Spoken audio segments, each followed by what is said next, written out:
In the beginning, I just noticed this strange smell, and it became more and more intense. I couldn't sleep at night. I couldn't sleep in my bed. So I moved to my friends, just for a while, to sleep 2 nights in a row, or even one. My friends, they have children, and they are very busy making money, but yes, okay, I could stay there for a while. I tried to sleep there, on a couch in the living room. I thought I had been rescued. But then, it appeared again. Horrible stench which made me sick and tried to stop my breathing. What a nightmare, I thought. But the worst was yet to come. After 2 more days, I saw also the smoke which came out from my nostrils and my mouth when I was breathing. In the middle of the night, I went to the bathroom to see my face in the mirror. It was still there, exactly where it should be. And I didn't notice any silver blue smoke coming out when I was breathing, or any other smoke in any different color. But when I returned to the living room, it was there! The silver blue smoke floating freely over the couch! They took me to a doctor. Dr. Braindrill was a friend of a family. He had a cozy office in the nice green and expensive area of the city. His office was filled with thousands, millions of patients' files, because Dr. Braindrill was very popular, very respected, and highly recommended psychiatrist. Each one of those files gathered in this big cozy office was devoted to one of the Dr. Braindrill's patients. Each one had a cover depicting some kind of fruit. Apples, pears, apricots, bananas. All of them actually suggested what Dr. Braindrill did with his patients. With a little help from his little pills, Dr. Braindrill, like some mighty magician, transformed all these people into some kind of fruit. Or less poetic, vegetables. He was pleased with himself and felt that he was doing a really great job. He liked his profession. "Hello, Dr. Braindrill," said I. He replied, We exchanged a few lines about the weather, and then he asked me, what's going on? I told him about the smoke. He made some notes. How would you describe this smell? It's a smell of wormwood, said I suddenly, because it was exactly what came to my mind. Wormwood? Yes, wormwood. Whatever it really is. Well, Miss Cassandra, I think we should send you to hospital and give you some little pills. Well, Dr. Braindrill, I think I don't feel like I'm going to hospital and taking your bloody pills! Then, the 7 angels, who had 7 trumpets, prepared to sound them. The first angel sounded his trumpet, and there came hail and fire mixed with blood, and it was hurled down on the earth. A third of the earth was burned up. A third of the trees were burned up, and all the green grass was burned up. The second angel sounded his trumpet, and something like a huge mountain all ablaze was thrown into the sea. A third of the sea turned into blood. A third of the living creatures in the sea died. A third of the ships were destroyed. The third angel sounded his trumpet, and a great star, blazing like a torch, fell from the sky on a third of the rivers and on the springs of waters. The name of the star is Wormwood. The third of the waters became bitter, and many people died from the waters that had become bitter. The fourth angel sounded his trumpet, and a third of the sun was struck. A third of the moon, and a third of the stars, so a third of them turned dark. A third of the day was without light, and also a third of the night. As I watched, I heard an eagle that was flying in mid-air call out in a loud voice, "Woe! Woe! Woe to the inhabitants of the earth, because of the trumpet blasted out to be sounded by the other 3 angels!"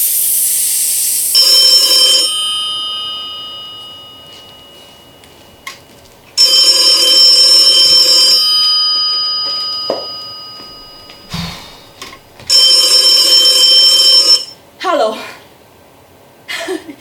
Yes, of course, almost finished. Super cool. I said in the morning, yeah, I remember, will be great. But, yes, but you know me, at the last moment, but always on time. Yes, of course, yes. Okay, yes. Bye-bye. Actually, it wasn't entirely the truth. It wasn't the truth at all. Nothing was okay. Nothing was almost done. Nothing was super cool. And nothing was great. Except my horrible catastrophic writer's block. When I got this job, I thought it would be an adventure of my life. I was a promising writer and they gave me a chance. My own page in such a great magazine. Just after the page they gave to Stanisław Lem, the famous science fiction writer. A brand new text published every week. My text. Between his sci-fi story and some boring economic analysis. My specialty was cruel political satire. My stories were expected to be smart, hilarious, sharp, elegantly unmerciful, I knew it. And it was the worst. I was in total panic. I was simply scared. I couldn't sleep. When I finally fell asleep, I had nightmares. Apocalyptic dreams. In the morning, I was exhausted. And the next deadline was coming.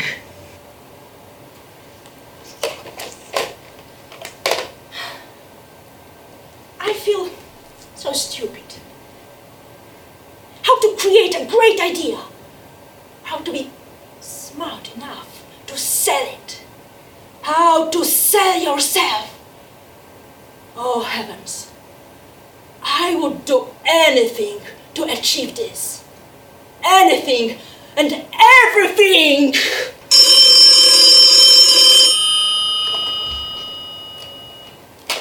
Yes? No. No! I don't want to complain about PPI before 29th of August. Have a nice day. Oh, I am dreaming about the days when I was a child. Sweet days of innocence and happiness. So pure and full of hope. Even if I think about all those pedophiles I met on my way, even if I think about my sadistic grandmother, even if I think about my parents always arguing with one another, always struggling to pay the bills, both alcoholics. Oh, I wish my life was great again.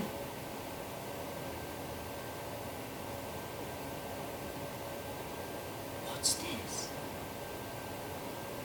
I hear some noise. It's like a thunder, tearing heavy clouds and making its way through the darkness of the night, like a voice built of 1,000 hungry voices shouting together under the homeless sky. Oh, I feel like something is calling me. Something is coming closer. And who are you? And why are you creeping behind my back? He just appeared in my room, out of the blue, in some magical way. He just came and was so close and real, just like you. I asked him again, "What the hell are you doing in my room?" He laughed out loud. I came because you asked me. I came to make your life great again. I trembled with fear and expectation. Who are you? Don't you recognize me? I am the greatest of the great of all the world. I am the president of the United States of the Damned, the king of hell. I am the best! Silenzio! It's not a Shakespeare play. Thank you, darling, it was great. I came here to propose a deal to you. You said that you would do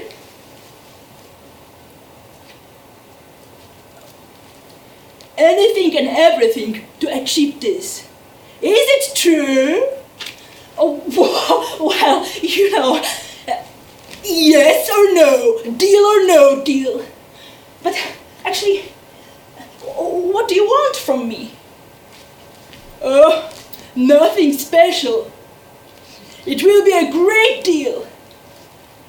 Someday, and the day may never come, I would like to call upon you to do me a service in return. A service? What service? Don't worry about this now. It's not important. Come with me to hell. I will show you how it works. Oh, to hell? Oh, no. It's not necessary. You see, I'm rather busy today. Maybe tomorrow. What about Wednesday? 2 o'clock? But he just grabbed my hand and everything around. My room with the desk, deadlines, and telephone.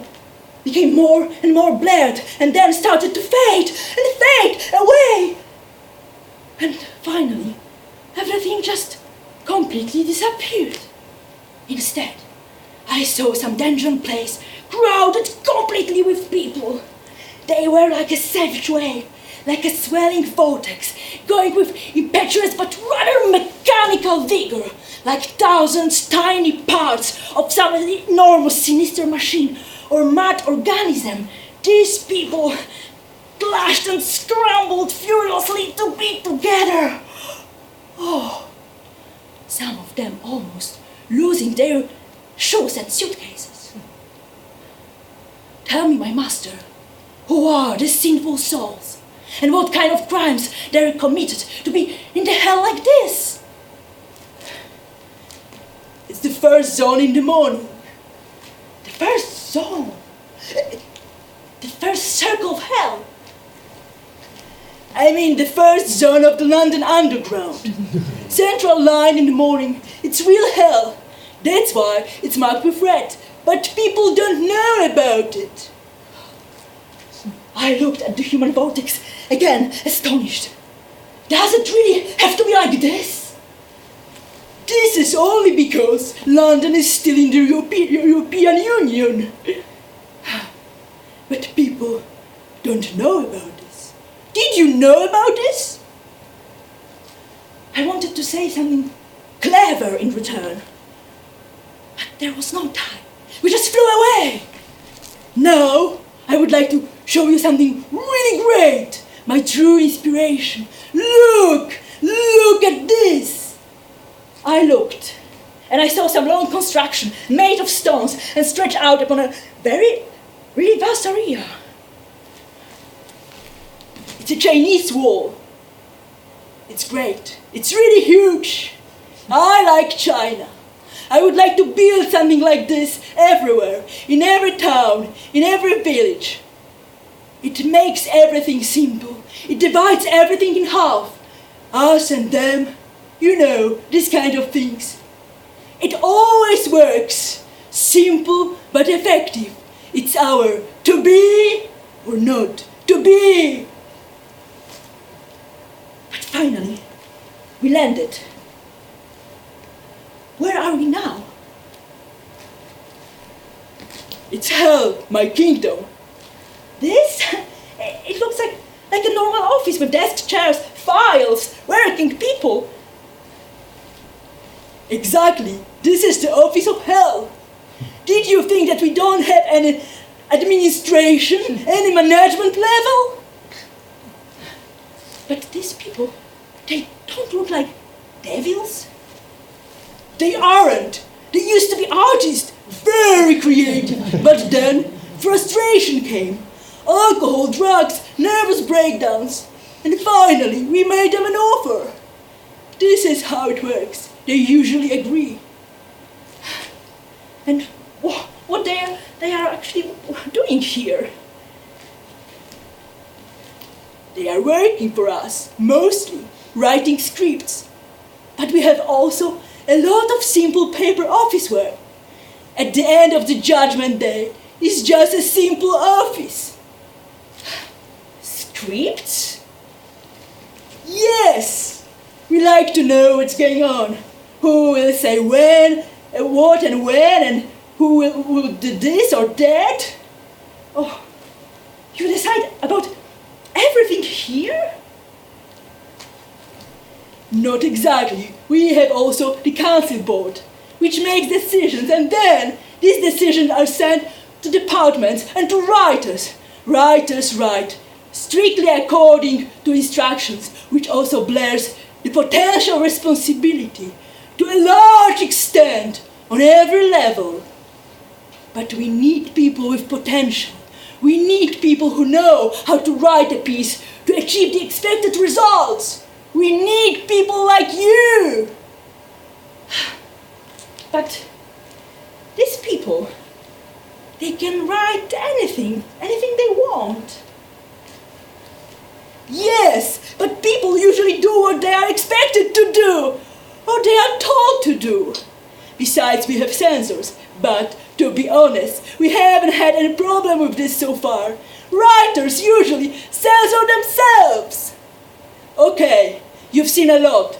Let's return to Earth to sign a contract!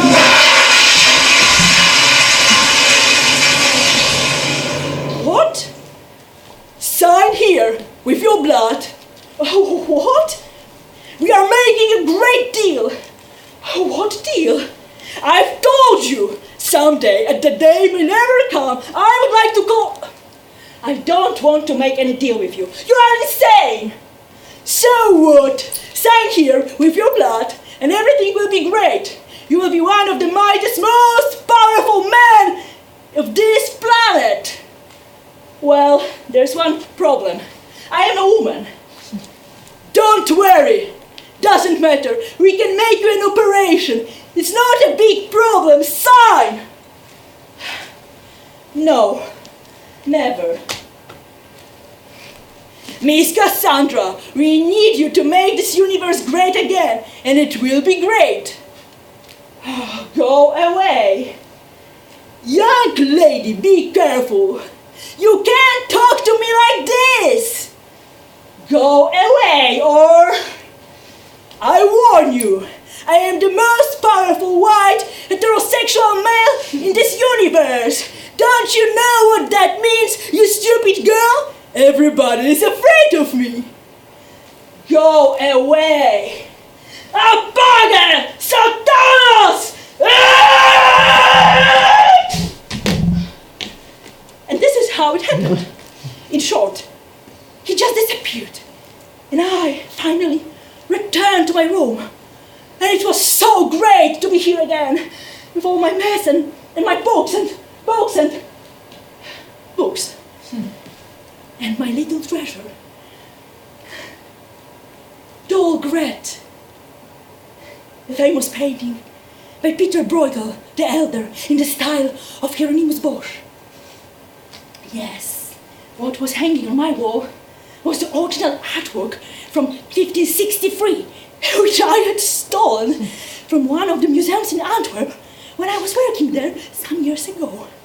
I just replaced a wooden panel covered with oil paint with paper poster I bought once at a flea market in Amsterdam. They've never discovered it. And here we go. This significant example of the Flemish Renaissance became my property, my delight. Some people describe this masterpiece as one of the greatest Renaissance paintings in Northern Europe. A few words of explanation. You have to know one thing. The interpretation of this mysterious painting is still unclear. There are two main theories concerning the subject and two groups of art historians supporting them. All the people involved directly in this intellectual conflict, to be precise, all 6 of these people, treat it very seriously and meet each year in Breda, where Bruegel was born, to take part in a real battle against each other. What makes it really difficult is the rule that they can use only the weaponry which was in use at the time when the painting was painted in the mid-16th century. If they only could use a tank, or even simple grenade or mortar, the end of this discourse could be easily achieved. But unfortunately, it's not that easy. Each year, these two groups of art historians collect only new wounds and lose their limbs and other sticking out body parts. Of course, you can think it is just an excuse to meet each year in this good company and exchange some opinions. And yes, it is also partly the truth. You see, the normal life of an art historian is simply boring, even if you are able to grab some grant to take part in international conferences. So, ladies and gentlemen, on my left, a group of famous art historians from Oxford University, with their theory that the painting depicts the victorious return of Dull Gretchen from hell. One Flemish proverb says, she could plunder in front of hell and return unscathed. The other Flemish proverb says, one woman makes a din, 2 women, a lot of trouble, 3, an annual market, 4, a quarrel, 5, an army, and against 6, even the devil himself has no weapon. There is also an old Polish saying, where the devil can't make a deal, he will send a woman there. On my right side, a group of mighty art historians who came to us from Harvard. The researchers from this group claim that Bruegel painted this piece of art to show the moment of the breaking the 7th seal foretold by John of Patmos in the book of the Revelation. The moment which was followed by the sounding the 7 trumpets by the 7 angels. Who is right? Who is wrong this year? Or maybe it's just a freaky painting painted by totally mad artists. Anyway, it's so hard to say something really clever when you are staring at a cheaply printed paper poster. I was so tired with all of this that finally I fell asleep. And when I finally fell asleep, I slept and slept and slept. I slept 100 years, but it wasn't enough for me. So I slept 200 years, and then even more. I slept 1,000 years. I slept through my next deadline and also the one after that. They called me, but I couldn't pick up the phone because I was sleeping. But it wasn't important anymore, because in the meantime, the world as we know it ended. The climate changed and changed. There was great hail and snow and hurricanes, earthquakes, cyclones, tornadoes, and then drought, torments of rain. All of this made this planet simply impossible to live on. So people vanished. And all their cities and other great inventions turned to ruin and then disappeared. But I didn't know about it because I was simply sleeping and sleeping and sleeping. And then, when the planet got rid of all the people and their cities and other great inventions, the climate changed again. And new forests and jungles grew everywhere. And all the plants and animals which survived enjoyed their freedom and the beauty of the new world. And they mingled together, and new kinds of living creatures and trees and fruits and butterflies appeared. And it was good, and they saw it. Only the human race wasn't reborn. They disappeared completely from the planet. And in the entire world, there was only me who survived, sleeping. And also my neighbor, who in the old times used to be a creative director in some company.